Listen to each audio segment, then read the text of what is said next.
જીયાના કેમનું ઘર છે આની પાછળ બેક સાઈડમાં?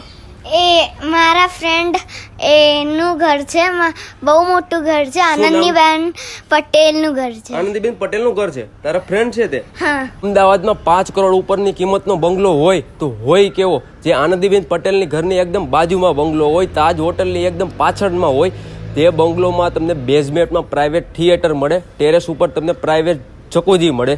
એ બંગલો તમને 4 BHK બંગલો મળવાનો છે. આ બંગલોઝમાં તમને ઓટો ડોર લિફ્ટ મળવાની છે. 282 વારનો પ્લોટ એરિયા રહેવાનો છે. 600 વારનું બાંધકામ રહેવાનું છે. એકદમ લક્ઝુરિયસ પ્રીમિયમ સોસાયટીમાં તમારો બંગલો રહેવાનો છે. આ બંગલાનું ખાલી તમે એલિવેશન ચેક કરો, એકદમ લક્ઝુરિયસ ને પ્રીમિયમ આપવામાં આવ્યો છે. બંગલોઝની અંદર એન્ટર થશો એટલે બહારની સાઈડ તમને ગાર્ડન એરિયા આપવામાં આવ્યો છે. બંગલોઝની અંદર એન્ટર થશો એટલે તમને સ્પેશિયસ એવો લિવિંગ એરિયા આપવામાં આવ્યો છે, જેમાં તમને સી ટાઈપના સોફા મળી જાય છે. ખાલી તમે લિવિંગ એરિયાનો લુક જુઓ, પીઓપી સાથે અને ફૂલ્લી ફર્નિચર સાથે તમને બંગલોઝ મળી જવાનો છે. આ રહેવાની છે આપણે ડાઇનિંગ એરિયા માટેની સ્પેસ. તમને બેક સાઈડમાં તમને મંદિર માટેની સ્પેસ પણ અલગથી આપવામાં આવી છે. તમને લિફ્ટ મળી જાય છે, જે બેઝમેન્ટ ફર્સ્ટ ફ્લોર અને સેકન્ડ ફ્લોર સુધી જાય છે. એલ ટાઈપનું પ્લેટફોર્મ મળી જાય છે. બેક સાઈડમાં તમને ઓપન સ્પેસ પણ યુઝ કરવા માટે મળે છે. ગ્રાઉન્ડ ફ્લોર ઉપર તમારો પહેલો બેડરૂમ આવી જાય છે, જે તમે ચિલ્ડ્રન્સ બેડરૂમ અથવા ગેસ્ટ બેડરૂમ તરીકે યુઝ કરી શકો છો. જનરલી મમ્મી પપ્પાનો બેડરૂમ હોય છે.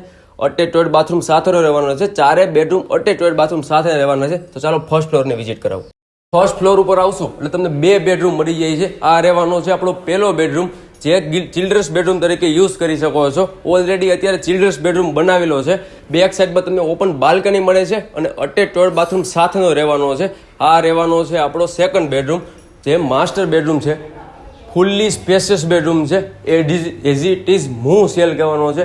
બેક સાઈડમાં તમને ઓપન બાલ્કની પણ આપવામાં આવ્યો છે. અટેચ ટોયલેટ બાથરૂમ સાથેનો રહેવાનો છે.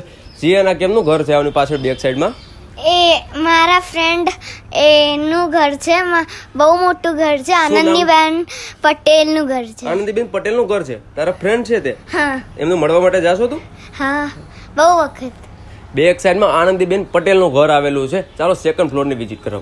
સેકન્ડ ફ્લોરે આવશો એટલે તમારો 4th બેડરૂમ આવી જાય છે, જે તમે સેકન્ડ માસ્ટર બેડરૂમ તરીકે યુઝ કરી શકો છો. ફૂલ્લી સ્પેશિયસ બેડરૂમ છે. અટેચ ટોયલેટ બાથરૂમ સાથે રહેવાનો છે. પીઓપી અને ફૂલ્લી લાઇટિંગ સાથે રહેવાનો છે. ચાલો તમને ટેરેસ બતાવું. ટેરેસમાં તમને 10 કિલો વોલ્ટનું સોલાર પેનલ મળી જાય છે. તમે આ જીવન તમારે એક પણ પ્રકારનું લાઇટ બિલ ભરવાનું નહીં થાય, કેમ કે ઓલરેડી 27 પેનલ છે અને ટેરેસ ઉપર તમને ગાર્ડન માટેની સ્પેસ આપેલી છે અને તમે સ્વિમિંગ પુલ પણ આપેલો છે. અને ગ્રાઉન્ડ ફ્લોર ઉપર તમને એક થિયેટર માટેનો અલગથી બેડરૂમ આપેલો છે અને તમને સ્ટોરેજ માટેની ત્યાં અલગથી સ્પેસ મળી જાય છે. જો આવો શાનદાર બંગલો આ એરિયામાં મળતો હોય તો કોઈની રાહ ના જોવાય. ખૂબ જ વ્યાજબી ભાવે સેલ કરવાનો છે. સ્ક્રીન ઉપર કોન્ટેક્ટ નંબર આપેલો છે, અત્યારે જ કોલ કરો.